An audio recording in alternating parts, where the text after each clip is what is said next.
Woke up in the morning, check the charts like it's a habit. Bitcoin hitting numbers got me feeling like a magnet. Ethereum's on fire, gas fees through the roof. DeFi got me yielded, I'm stacking up the proof. Crypto bulls, we rising up, never gonna fall. Crypto bulls, stacking up, answering the call. Hello everyone, welcome to crypto bulls.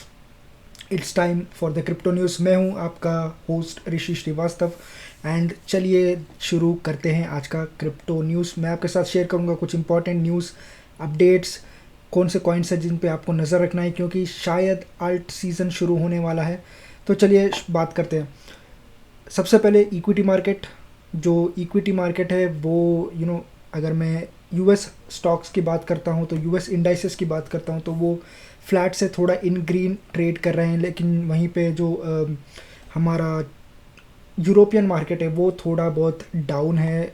Indian market जो है, Indian indices जो है वो almost flat close हुए and जो Asian markets है वो भी थोड़ा बहुत ग्रीन में ही क्लोज किए हैं। तो ओवरऑल जो ग्लोबल मार्केट है वो साइडवेज ही है, ज़्यादा उसमें कोई एक्शन नहीं है। वहीं पे हम देख सकते हैं जो अपना S&P 500 है वो अपने ऑल टाइम हाई के आसपास उससे अपना नया रिकॉर्ड हाइस पे ट्रेड कर रहा है। नैस्डैक काफ़ी अच्छा ट्रेड कर रहा है, काफ़ी अच्छे लेवल्स पे ट्रेड कर रहा है। डाउ जोन्स थोड़ा बहुत नीचे, लेकिन ज़्यादा कुछ नेगेटिविटी अभी मार्केट में नहीं है। क्रिप्टो मार्केट पे आ जाते हैं। जो क्रिप्टो मार्केट का ओवरऑल मार्केट कैप है वो 3.95 ट्रिलियन तक बढ़ चुका है। कुछ बिलियंस की बाकी है। जो दुनिया का सबसे बड़ा कंपनी है जो इन्वीडिया, जो अभी 4 ट्रिलियन के मार्केट कैप पे बैठा हुआ है, उसको भी शायद क्रिप्टो मार्केट जल्द ही पार कर सकता है।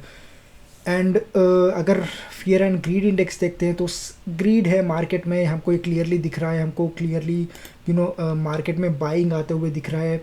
मार्केट आज सुबह मैं मार्केट ट्रैक करते रहता हूँ, तो जब मार्केट आज जब सुबह या दोपहर के टाइम पे जो मार्केट है वो थोड़ा नेगेटिव में था, थोड़ा बहुत सेल ऑफ आया था मार्केट में, लेकिन वहाँ से वापस से मार्केट आप देख सकते हैं मार्केट अभी धीरे धीरे वापस से ग्रीन में आ रहा है, वापस से अपने लेवल्स को रीगेन करने की कोशिश कर रहा है।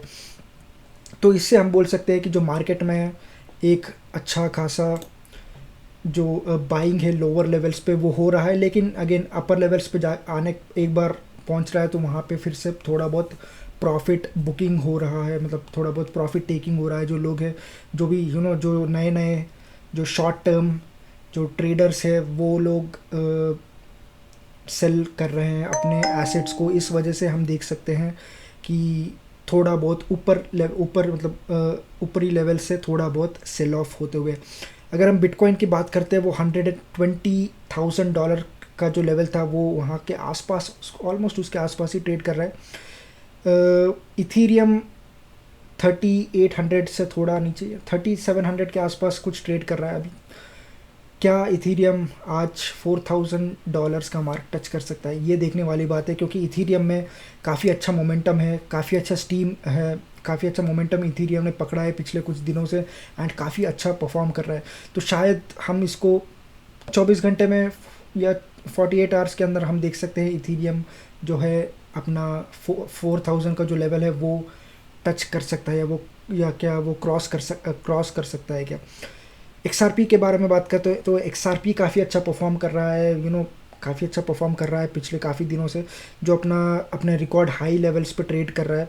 तो XRP के बारे में भी कुछ न्यूज़ है, उस पर भी हम बात करेंगे।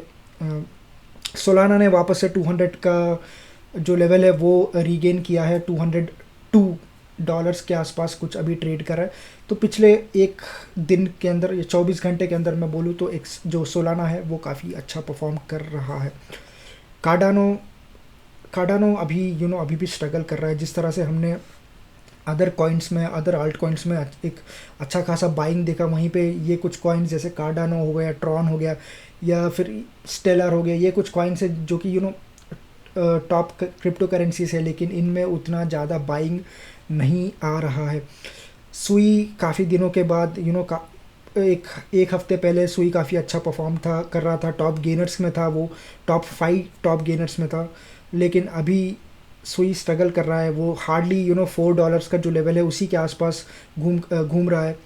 चेन लिंक भी चेन लिंक भी ज़्यादा कोई एक्शन चेन लिंक में भी हमने आता हुआ देखा नहीं है, ना ही हेदिरा में देखा है। एवलांच में शायद थोड़ा बहुत बाइंग आता है, लेकिन तो मेजरली क्रिप्टो मार्केट तो कुछ गिने चुने ऐसे पॉकेट्स है जिसमें एक अच्छा खासा रैली आ रहा है। स्पेशली इथीरियम में एक अच्छा खासा रैली आ रहा है, हमने देखा है। पजी पेंगुइन्स हो गया, कुछ ऐसे टोकन है जिनमें रैली आते हुए देखा है। पजी पेंगुइन्स आज भी 24 आवर्स में टॉप गेनर में टॉप पे है।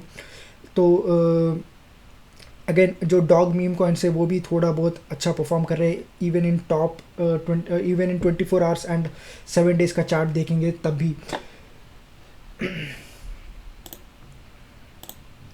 न्यूज़ पे आ जाते हैं, क्योंकि क्रिप्टो मार्केट में अभी न्यूज़ काफ़ी इम्पॉर्टेंट न्यूज़ आज कुछ निकल के आया है। तो पहला न्यूज़ है साउथ कोरिया। तो साउथ कोरिया में जो रूलिंग पार्टी है उन्होंने ऐसे कुछ कमेंट्स किए हैं, ऐसे कुछ अनाउंसमेंट्स किए हैं जो कि क्रिप्टो के लिए काफ़ी पॉजिटिव हो सकता है। तो वो लोग अमेरिका से इंस्पायर होके वो जो जीनियस एक्ट, जो अभी जीनियस लॉ है, जो रिसेंटली कुछ दिनों पहले ही पास हुआ था कांग्रेस में, उससे इंस्पायर होके वो लोग खुद का जो साउथ कोरिया है वो खुद का एक जीनियस एक्ट लॉन्च करना चाहती है। उसके ऊपर वो लोग प्लान कर रहे हैं। तो बेसिकली वो भी अब स्टेबल कॉइन के इशूअर्स के लिए रूल्स एंड रेगुलेशंस चाहे हो जाए, या फिर वो एक क्लैरिटी बिल जैसा कि कौन सा बॉडी क्रिप्टो को रेगुलेट करेगा। ये सब कुछ चीज़ें हैं जो कि यूएस का देख के जो साउथ कोरिया है वो कॉपी कर रहा है, एंड वो शायद खुद का एक बिटकॉइन का स्ट्रेटेजिक रिजर्व भी खोल सकता है, ऐसा उन्होंने कहा है। लेकिन देखते हैं, वो लोग यही चाहते हैं कि साउथ कोरिया पीछे ना रह जाए क्रिप्टो स्पेस में, इसलिए वो लोग पुश कर रहे हैं, एक्सेलरेट करने की कोशिश कर रहे हैं इस स्पेस को, इसके स्पेस के लिए रूल्स एंड रेगुलेशंस को बनाने के लिए, ताकि जो भी डेवलपर्स है वो साउथ कोरिया में आसानी से जो भी अपना प्रोजेक्ट है डेवलप कर पाए। अगर जो भी होल्ड करना चाहता है, जो भी माइंड करना चाहता है क्रिप्टो करेंसी, वो आसानी से कर पाए। एंड इस रेस में कहूँगा मैं, रेस साउथ कोरिया पीछे ना रह जाए। तो यूएस में अभी भी यूएस में अभी भी फेड जो चेयरमैन है जेरेमी पावल, उनका आई थिंक आज कुछ स्पीच था, वो अभी कुछ ही देर में, आई थिंक अभी तक तो कुछ उसका न्यूज़ आया नहीं है, लेकिन आज उनका कुछ स्पीच था, वो कुछ इम्पोर्टेंट हो सकता है शायद, क्योंकि अभी तक तो रेट कट्स के बारे में उनकी तरफ से कोई भी ऐसे कमेंट्स नहीं बताए गए हैं कि शायद इवन अभी तो होप्स ये भी नहीं है कि सितंबर में कोई रेट कट होगा। लेकिन एनीहू, तो जो स्कॉट बेसेंट है जो कि करंट सेक्रेटरी ऑफ ट्रेजरी है, वो शायद फेड चेयरमैन जेरेमी पावल को रिप्लेस कर सकते हैं। तो क्योंकि जो जेरेमी पावल है वो ट्रम्प एडमिनिस्ट्रेशन के साथ उनका जो कॉन्फ्लिक्ट है रेट कट्स को लेके, वो अभी भी वैसा ही बना हुआ है। वहीं पे हम देख सकते हैं जो ट्रम्प एडमिनिस्ट्रेशन है, चाहे वो डोनाल्ड ट्रंप हो जाए, जेडी वैंस हो जाए, इवन स्कॉट बेसेंट हो जाए, वो लोग जेरेमी पावल पे थ्रेटन करते रहते हैं कि आप रेट कट कीजिए। अभी तो उनका ऐसा कहना है कि आप 3% रेट कट कीजिए, जहाँ पे हम 25 बेसिस पॉइंट या 50 बेसिस पॉइंट की बात करते हैं, वो कहते हैं नहीं 300 बेसिस पॉइंट का रेट कट कीजिए, लेकिन रेट कट कीजिए, कोई बड़ा रेट कट कीजिए, क्योंकि जो इन्फ्लेशन है वो हमारे कंट्रोल में है, सब कुछ अंडर कंट्रोल है। फिर फेड जो है वो रेट कट क्यों नहीं कर रहा है, ऐसा ट्रंप का कहना है, ऐसा ट्रंप एडमिनिस्ट्रेशन का कहना है।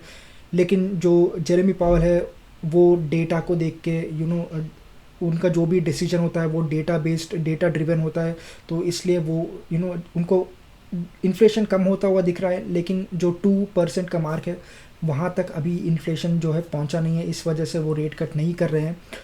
लेकिन शायद इस वजह से जो कॉन्फ्लिक्ट बढ़ सकता है, एंड शायद फेड जो चेयरमैन है जेरेमी पावल, उनको या फिर रिज़ाइन करना पड़ सकता है, या फिर जो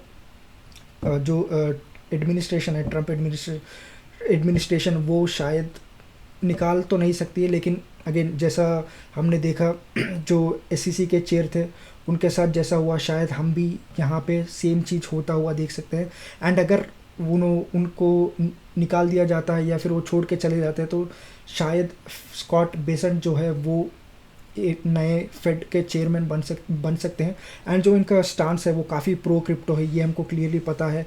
एंड जो शायद काफ़ी बेनिफिशियल हो सकता है हमारे लिए अगर फ्यूचर में अगर ऐसा कुछ होता है एंड स्कॉट बेसेंट यूएस के ट्रेजरी सेक्रेटरी ऑफ ट्रेजरी बनते हैं, तो शायद हमको एक बड़ा रेट कट आता हुआ दिख सकता है। ये आर्टिकल में एक और चीज़ के बारे में बात किया गया है, 2.5 बिलियन फेड फॉल आउट। तो इस चीज़ के बारे में बात किया गया है। बेसिकली ये होता क्या है, फेड फॉल आउट बेसिकली होता क्या है वो देख लेते हैं। तो फेड फॉल आउट बेसिकली जो फेड का डिसीजन होता है उसके वजह से जो भी इकोनॉमिक में लॉसेस होते हैं, जो भी या फिर इकोनॉमी पे नेगेटिव इम्पैक्ट होता है, उसको बेसिकली एक टर्म दिया जाता है फेड फॉल आउट। तो जो ट्रम्प एडमिनिस्ट्रेशन है या फिर जो भी है उनका ये कहना है कि फेड के इस रेट नहीं कट करने के डिसीजन के वजह से जो यूएस का इकोनॉमी है उसको 2.5 बिलियन का एक लॉस झेलना पड़ रहा है, ऐसा उनका कहना है।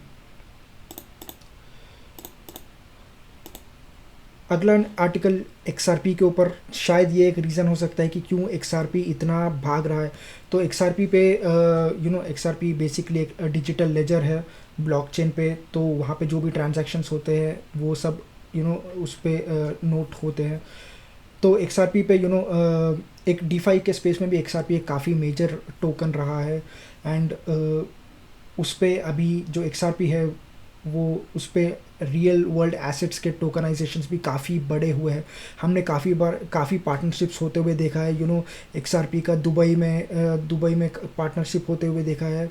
हमने लैटिन अमेरिका में XRP का पार्टनरशिप होते हुए देखा है डिफरेंट कंपनीज़ के साथ, जहाँ पे जो कंपनीज है वो अपने जो एसेट्स है वो XRP पे टोकनाइज करेंगे। तो काफ़ी जो बड़े बड़े पार्टनरशिप्स किए हैं XRP ने।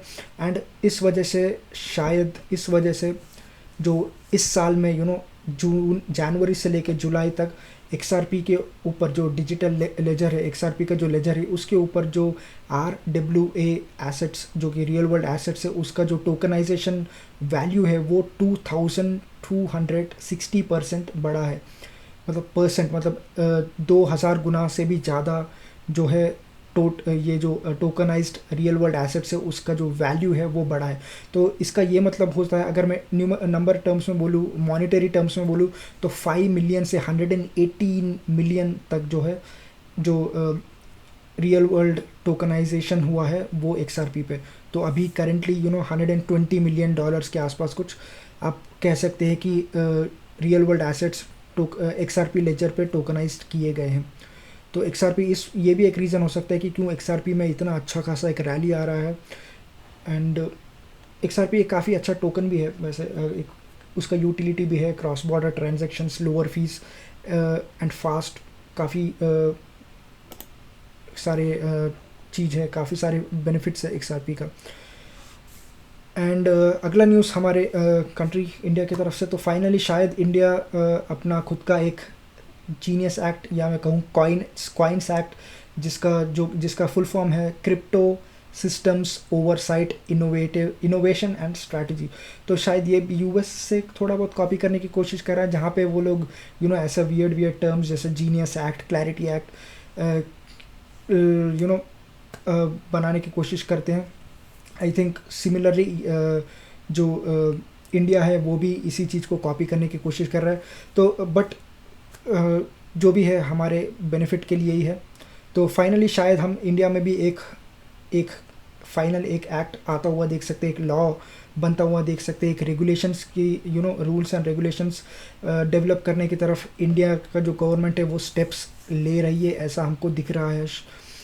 तो कॉइन्स एक्ट बेसिकली क्या है, तो crypto systems oversight innovation and strategy act, जो कि बेसिकली क्या करेगा, क्रिप्टो पे एक क्लैरिटी प्रोवाइड करेगा। जो सेम चीज़ जो हमने अभी तक जो भी यूएस में होता हुआ देखा है, चाहे वो जीनियस एक्ट हो जाए, चाहे वो क्लैरिटी एक्ट हो जाए, सेम चीज़ हम इंडिया में भी होता हुआ देख सकते हैं। अभी मैंने थोड़ी देर पहले बात की साउथ कोरिया की, अभी मैं बात कर रहा हूँ इंडिया की। अगेन आप सबको पता है ये इंडिया जो है काफ़ी क्रिप्टो अनफ्रेंडली कंट्री है जहाँ पे हम देख सकते हैं क्रिप्टो पे हाई टैक्सेस लगाए जाते हैं, जो रेगुलेशन है वो अनसर्टेन है, एंड जो TDS है वो हर चीज़ पे लगता है। अगर कोई भी आप छोटा ट्रांजैक्शन करेंगे तो आपको अच्छा TDS भरना पड़ेगा। तो इस वजह से जो है वो जो काफ़ी सारे डेवलपर्स है वो इंडिया छोड़ के दूसरे कंट्रीज़ में जाके अपना प्रोजेक्ट डेवलप करते हैं। लेकिन शायद अगर ये एक्ट पास हो जाता है, ये एक लॉ बन जाता है, तो हम देख सकते हैं कि एक जिस तरह से US में क्रिप्टो को एक अच्छा बूस्ट मिलेगा, अभी वो सेम चीज़ इंडिया में भी हम होता हुआ देख सकते हैं। तो इनका मतलब जो ये एक्ट है, इसके अंडर इस एक्ट के अंदर एक बॉडी बनाया जाएगा जिसका नाम है CARA, CARA, basically crypto assets regulatory authority, जो कि जिस तरह से US में CFTC, अगर CFTC है उस तरह से जो कि क्रिप्टो करेंसीज को रेगुलेट करेगी, उसी तरह से इंडिया में ये CARA जो है वो बॉडी जो है क्रिप्टो को रेगुलेट करेगी। अगेन कॉइन्स एक्ट हमारे लिए काफ़ी इंपॉर्टेंट है। अगर इंडियन गवर्नमेंट इस चीज़ पे अमल करती है, इसको इम्प्लीमेंट करती है, तो काफ़ी बड़ा बूस्ट मिल सकता है क्रिप्टो को, क्योंकि जो भी हम देख सकते हैं यूरोपियन यूनियन में जो माइका है, जो markets in crypto assets regulation है, जिस तरह से उन्होंने स्टेप्स लिए हैं क्रिप्टो को रेगुलेट करने के लिए, सेम उसी चीज़ को उससे इंस्पायर होके ही मैं कहूँगा जो कॉइन्स एक्ट है वो इंडिया में बनाया जाएगा। एंड शायद हम खुद का एक बिटकॉइन स्ट्रैटेजिक रिजर्व भी खोल सकते हैं इंडिया में, तो जो कि बेसिकली इंडियन गवर्नमेंट खोलेगी। तो ये सब कुछ न्यूज़ निकल के आ रहे हैं इंडियन गवर्नमेंट की तरफ से। तो ये एक काफ़ी इम्पॉर्टेंट है। अगर कॉइन्स एक्ट इन फ्यूचर मैं ऐसा होप करूँगा जल्दी से इस चीज़ पे काम करना शुरू किया जाए, जल्दी से इसको पास किया जाए हाउस में, एंड शायद हमारे लिए काफ़ी बेनिफिट है, एंड क्रिप्टो प्राइसेस का डेफिनेटली इस पे इफेक्ट दिखेगा ही। अगला न्यूज़ आर्टिकल है यूनाइटेड किंगडम। तो यूनाइटेड किंगडम ने शायद अपना लेसन सीखा नहीं अभी तक। जिस तरह से उन्होंने 1990s में एक बार जब 1990s में या अर्ली 2000s में उनके पास जो गोल्ड रिजर्व्स थे उसको बेच दिया था at very cheap, very low prices. Same चीज़ अगर हम शायद अभी भी होता हुआ देख सकते हैं। तो UK ने ये अनाउंसमेंट किया है कि शायद वो अब जल्द ही अपना बिटकॉइन रिजर्व में से कुछ 7 बिलियन वर्थ ऑफ बिटकॉइन जो है वो बेच देंगे, जो कि बेसिकली उन्होंने सीज़ किए थे 2018 में एक रेड के दौरान। तो अगर ऐसा होता है तो थोड़ा बहुत बिटकॉइन के प्राइस में एक डिप आएगा ऑफ कोर्स, क्योंकि सेम चीज़ हमने जब जर्मनी ने खुद अपना जो बिटकॉइन का रिजर्व था, बिटकॉइन का जो एसेट्स था वो बेचा था, बिटकॉइन के प्राइस में एक अच्छा खासा डिप आया था। अभी सेम चीज़ शायद हम UK जब बेचेगा तब हम होता हुआ देख सकते हैं। लेकिन यहाँ पे एक अच्छी बात यह है कि हम देख सकते हैं जो काफ़ी बड़े बड़े इंस्टीट्यूशंस है वो बिटकॉइन बाय कर रहे हैं, बिटकॉइन के ETF का काफ़ी अच्छा डिमांड है। तो शायद ये जो सेल होगा वो बहुत जल्द ही अब्जॉर्ब हो जाएगा, एंड लोगों को मालूम भी नहीं चलेगा कि UK ने अपना जो है वो बिटकॉइन का स्टैश जो है बेच दिया। लेकिन देखते हैं क्या होता है। Pancake swap infinity launches on base network. तो पैनकेक स्वैप आप सबको पता ही है, एक बेसिकली एक डेक्स है, डिसेंट्रलाइज्ड एक्सचेंज है on majorly on BNB chain, जो कि बाइनेंस का चेन है। अब उन्होंने खुद का एक नया वर्जन लॉन्च किया, पैनकेक इन्फिनिटी 4.0, जो कि उनका 4th वर्जन है। एंड वो अब जो बेस नेटवर्क है जो कि इथीरियम ब्लॉकचेन पे बेस्ड एक L2 नेटवर्क है, उस पे भी ये सपोर्ट करेगा। तो बेस नेटवर्क को भी ये सपोर्ट करेगा पैनकेक जो इन्फिनिटी है। तो आप अब पैनकेक इन्फिनिटी जैसे मैंने बताया डेक्स से आप वहाँ पे क्रिप्टो करेंसीज बाय कर सकते हैं, सेल कर सकते हैं एट वेरी अफोर्डेबल प्राइजेस। क्योंकि वो डेक्स है तो आपको जितने भी सारे क्रिप्टो करेंसीज है जो कि नए लॉन्च होते हैं जो कि रेगुलेटेड नहीं होते हैं फ्रॉम द सेंट्रलाइज्ड एक्सचेंजेस, क्योंकि डिसेंट्रलाइज्ड एक्सचेंज है इसलिए, तो वो सब आप बाय कर पाएंगे, उस सब आप ट्रेड कर पाएंगे। तो एंड अब आप उसको जो बेस जो कि जैसे मैंने बताया इथीरियम का लेयर 2 है, वो उस पर भी आप पैनकेक से आप ट्रेडिंग कर पाएंगे। तो ये न्यूज़ था बेस एंड पैनकेक स्वैप को लेके। तो टेलीग्राम ने खुद का टॉन वॉलेट लॉन्च किया था। मैं बोलूँगा टॉन बोलूँगा, द ओपन नेटवर्क। उन्होंने रिसेंटली नहीं, कुछ महीने हो चुके हैं टॉन वॉलेट का एंड अच्छा खासा यूज़र बेस भी बन चुका है टॉन वॉलेट का। अभी तक तो जो टॉन वॉलेट था वो सिर्फ यूरोपियन कंट्रीज़, थोड़े बहुत एशियन कंट्रीज़, रशिया में ही मेजरली लोग जो थे यूज़ कर पाते थे। लेकिन अभी से यानी आज से जो यूएस के जो टेलीग्राम यूज़र्स है वो भी टॉन वॉलेट को यूज़ कर पाएंगे डायरेक्टली फ्रॉम देयर ऐप। तो इससे क्या होगा, it is now very easier to send crypto currencies, क्योंकि जैसे आप मैसेजेस करते हैं, जैसे आप एक हाई का मैसेज सेंड करते हैं, उस तरह से आप अब एक क्रिप्टो करेंसी भी आप सेंड कर पाएंगे। मतलब इट इज़ दैट इजी। तो टॉन वॉलेट में बेसिकली आप इसको सोच सकते हैं, एक वॉलेट है जहाँ पे आप क्रिप्टो करेंसीज होल्ड कर सकते हैं। चाहे तो आप वहाँ पे उस वॉलेट से पेमेंट्स कर सकते हैं एंड क्रिप्टो करेंसीज एक दूसरे के साथ एक्सचेंज भी कर सकते हैं, बेच सकते हैं। तो there are so many things you can do with your wallet.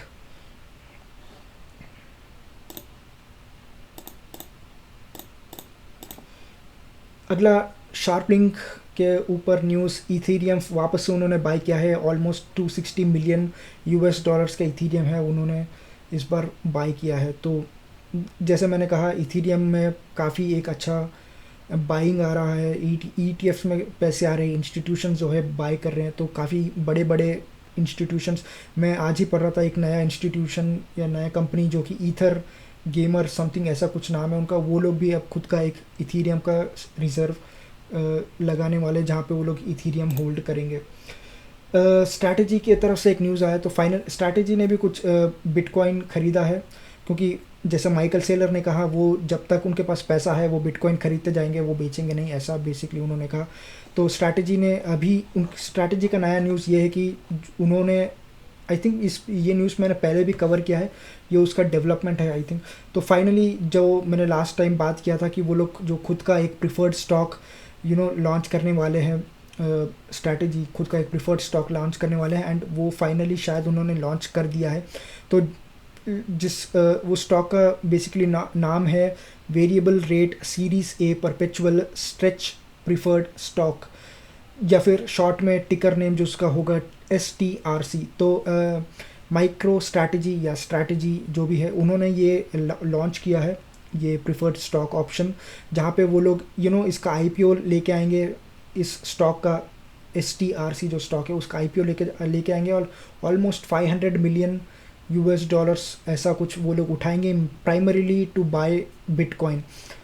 तो जो भी ये स्टॉक ओन करेगा, जो भी ये स्टॉक परचेज करेगा, उनको एक प्रेफरेंस दिया जाएगा स्ट्रैटेजी की तरफ से, एंड उनको एक डिविडेंड भी दिया जाएगा, एक फिक्स्ड इनकम दिया जाएगा मंथली, या फिर जो भी उस कॉन्ट्रैक्ट में डिसाइड किया जाएगा। तो अब जैसे मैंने बताया, ये एक वेरिएबल रेट है, तो क्योंकि ये वेरिएबल रेट है तो इसका कोई फिक्स रेट नहीं है। तो जो भी मंथली डिविडेंड हो जाए या क्वार्टरली डिविडेंड हो जाए, वो जो भी है उसका जो रेट है वो वेरी करता जाएगा। एंड प्रिफर्ड स्टॉक है, तो जैसे मैंने कहा प्रेफरेंस दिया जाएगा माइक्रो स्ट्रैटेजी की तरफ से वो स्टॉक होल्डर्स को जो कि ये स्टॉक ओन करते हैं। तो ये सीरीज़ ए है, तो इसके बाद भी हम शायद फ्यूचर में अगले वापस से एक जो स्ट्रैटेजी है वो वापस से सीरीज़ बी सीरीज़ सी में भी शायद पैसा रेस कर सकता है इस सेम स्टॉक के लिए। यस, तो जैसे मैंने कहा वो 500 मिलियन IPO के थ्रू उठाने वाले हैं, almost 500 million US dollars, and उससे वो लोग वापस सेम चीज़ बिटकॉइन ही परचेज करेंगे। तो ये काफ़ी अच्छा ऑप्शन है, जो भी क्योंकि जो माइक्रो स्ट्रैटेजी है वो एक पब्लिक ट्रेडेड कंपनी है, जो कि सबसे ज़्यादा तो नहीं कहूँगा, वो जिनका मेजर फोकस ही बिटकॉइन होल्ड करना है। तो जो भी अगर एक स्टॉक ऑप्शन आ जाता है जहाँ पे आपको एक प्रेफरेंस दिया जा रहा है, जो कि बेसिकली बिटकॉइन से ही आपको जो है रिटर्न्स डिसाइड किया जाएगा, तो वो बिटकॉइन का परफॉर्मेंस से ही आपको जो डिविडेंड्स हो जाए या फिर जो उसका प्रॉफिट हो जाए, वो सब बिटकॉइन के प्राइस से ही डिपेंड किया जाएगा। तो काफ़ी जो भी इन्वेस्टर्स है, जो भी स्टॉक होल्डर्स है, उनके लिए काफ़ी बेनिफिट है। एक और news XRP, not majorly XRP but एक और न्यूज़ है इस बार जापान की तरफ से।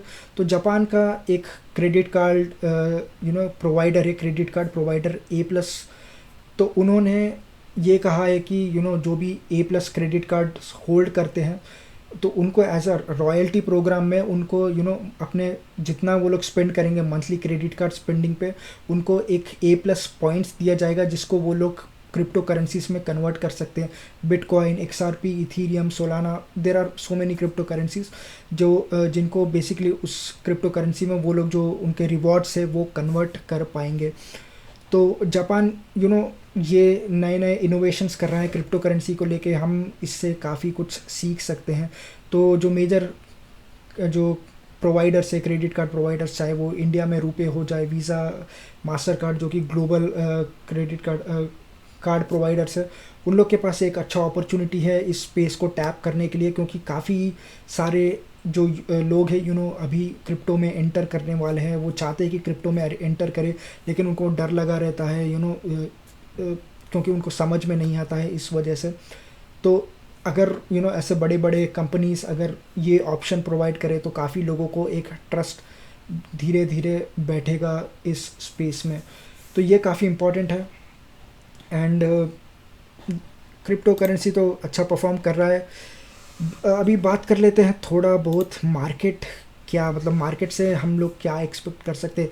तो हम लोग ने देखा कुछ दिनों से अच्छा खासा रैली चल रहा है, लेकिन अभी वापस से जो मार्केट है थोड़ा बहुत नीचे आया है, वहाँ से हम वापस धीरे धीरे रिकवरी होता हुआ देख रहे हैं। जो बिटकॉइन है वो वापस से $120,000 का जो मार्क है उसके ऑलमोस्ट उसके आसपास ही घूम रहा है।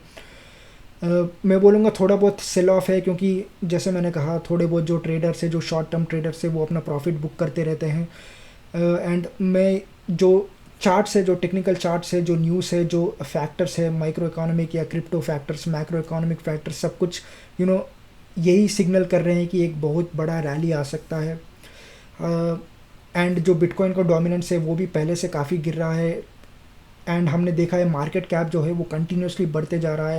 लास्ट टाइम जब मैं वीडियो बना रहा था तो 3.85 या 3.86 के आसपास जो था क्रिप्टो का मार्केट कैप था, जो अभी 3.96 ट्रिलियन पर बैठा हुआ है। तो आप समझ सकते हैं बिटकॉइन का डोमिनेंस 60% तक गिर चुका है। वहीं पे बिटकॉइन का जो प्राइस है वो भी उतना नहीं बढ़ रहा है, लेकिन जो मार्केट कैप है वो कंटिन्यूसली बढ़ते जा रहा है। तो पैसा जा कहाँ रहा है?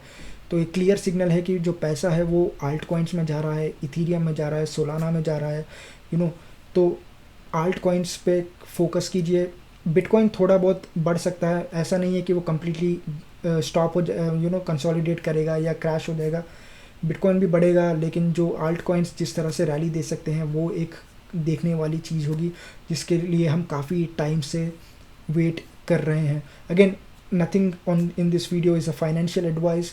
आपको खुद का रिसर्च करना चाहिए। मेरा काम सिर्फ इतना है कि मैं आपको न्यूज़ प्रोवाइड करूँ एंड आपको क्रिप्टो स्पेस से रेगुलरली अपडेट करता रहूँ, ताकि आप कोई भी चीज़ मिस ना करें। आल्ट सीज़न पे ध्यान रखें। जिस तरह से आल्ट सीज़न का जो इंडिकेटर है वो धीरे धीरे आल्ट सीज़न की तरफ बढ़ रहा है, उस पर फोकस रखें। अगर आपको लगता है, अगर आपका जो गट फीलिंग है, आपका इंस्टीट्यूशन है, आपका रिसर्च आप करने के बाद आपको लगता है कि शायद एक आल्ट कॉइन में एक रैली आ सकता है, तो आप it's your money, it's your decision. आप चाहिए तो उसमें इन्वेस्ट कर सकते हैं। Again thank you for watching and until next time, bye.